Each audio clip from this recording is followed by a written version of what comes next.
Boa tarde, companheiros da Escola EPA, da minha turma querida do 7º ano. Estamos chegando para mais uma aulazinha virtual, dando um direcionamento para as nossas matérias da nossa VGV final, né, do 4º bimestre. Esperando que cada um de vocês estejam bem, vamos dar início a esse conteúdo que... Desculpem.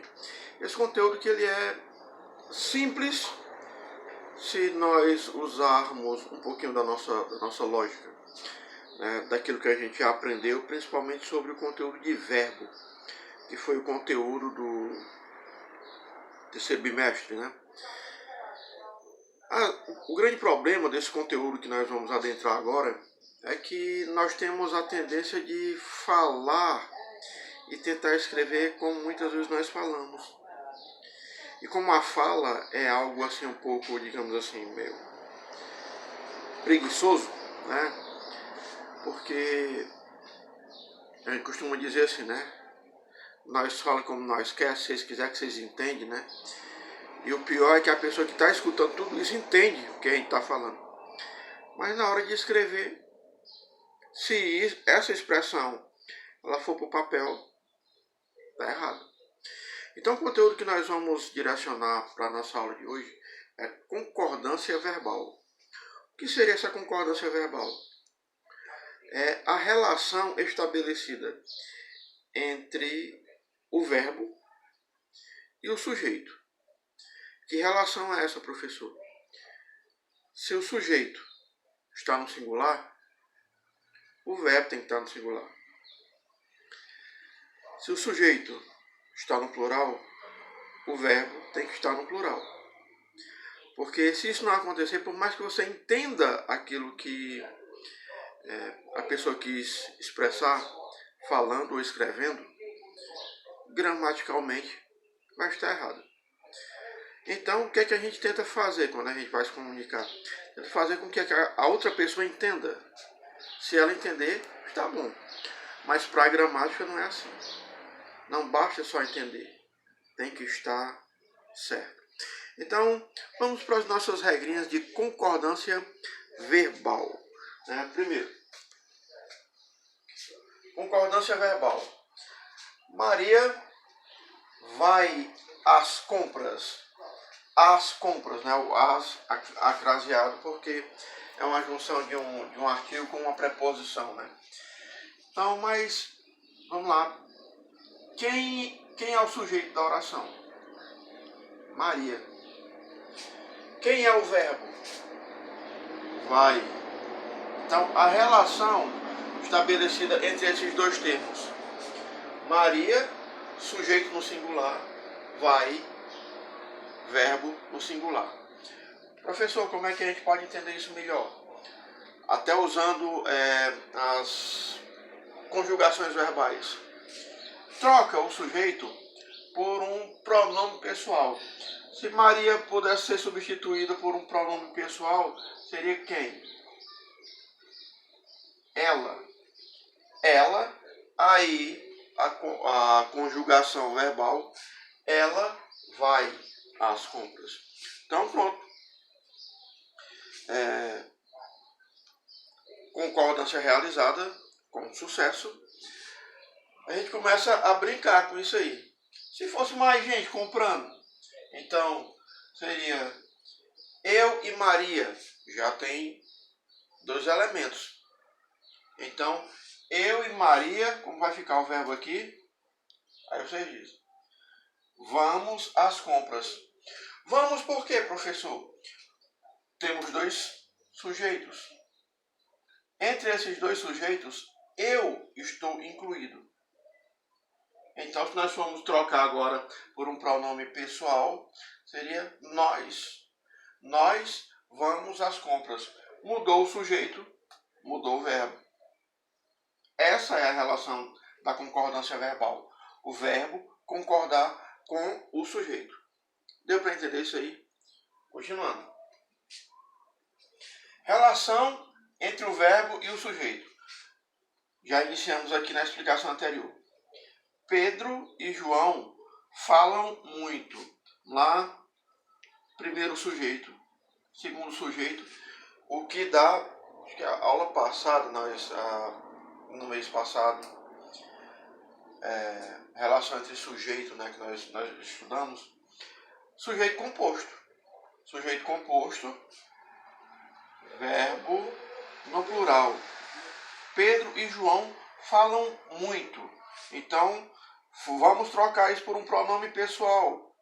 Eles falam muito, né? Essa é a relação estabelecida. Sujeito no plural, verbo no plural. Observar sempre que o plural que ele é direcionado aos verbos não é o mesmo plural dos substantivos. O verbo, quando ele vai para o plural, tem as suas características próprias. Estudamos isso também na conjugação de verbos, quando nós estudamos as desinências pessoais. Cada pessoa, quando o verbo é conjugado em cada uma das pessoas, eu, tu, ele, nós, vós e eles, o verbo ele apresenta uma características do singular e características do plural. Singular do verbo, plural do verbo, desinências pessoais. Vocês lembram disso também, né? Então, esse conteúdo a gente vai estar trazendo de volta para que a gente consiga compreender da melhor forma possível esse conteúdo de concordância verbal, ok? Agora, qual um dos grandes problemas? Uso do pronome vós. É difícil o professor usar o pronome vós? Não, eu não acho. Mas algumas pessoas acham, né? Tanto que eles fogem da conjugação. As pessoas, na hora de falar, eles fogem da conjugação. Então, por exemplo, é muito difícil nós escutarmos uma pessoa, principalmente um aluno de ensino fundamental, dizer assim: tu vais à aula hoje? Tu vais. O professor está correto? Tá.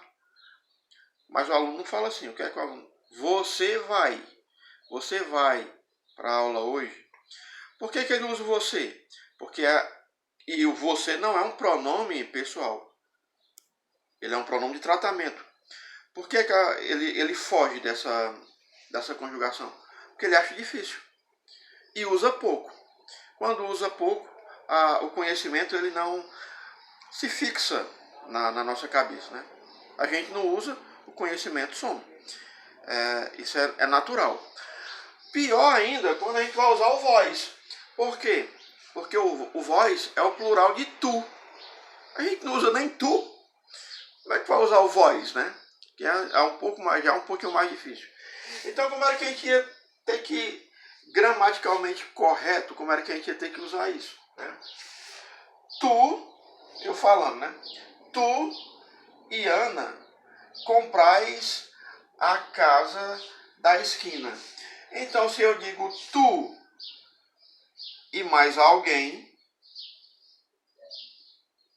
eu criei aqui o pronome pessoal vós. Vós comprais a casa da esquina. Fica esquisito, né, professor? Fica esquisito. Mas está correto. Por que é que fica esquisito? Porque a gente não usa. Sabe como era que a gente usa essa frase no nosso dia a dia? Vocês compraram a casa da esquina. No lugar do pronome pessoal, usam um pronome de tratamento. Assim que nós falamos, né? Quando o uso do pronome pessoal e a conjugação verbal com o pronome pessoal fica difícil, a gente muda ele para um pronome de tratamento. E para encerrar a nossa pequena videoaula de hoje, nós vamos para uma expressão, agente. Aqui é outro complicador, né? Então, como é que geralmente as pessoas falam?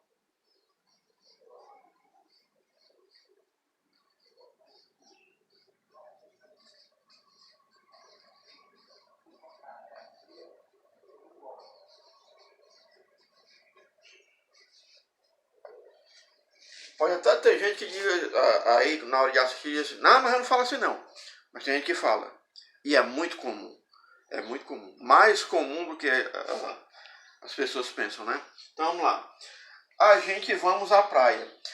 Porque quando a gente diz a gente, professor, nós cometemos esse erro. Porque quando eu digo a gente, eu estou criando uma expressão em que tem nesse gente eu e mais algumas pessoas. Se tem eu e mais algumas pessoas, teoricamente nós trocamos isso pelo pronome pessoal nós. Então como ficaria a frase? Nós vamos à praia. Beleza. Seria correto? Seria. Só que o sujeito da oração, desculpem, é gente. E gente é um termo que está sendo conjugado aí no singular. Então, para realizar a concordância, a forma correta de falar é a gente vai à praia.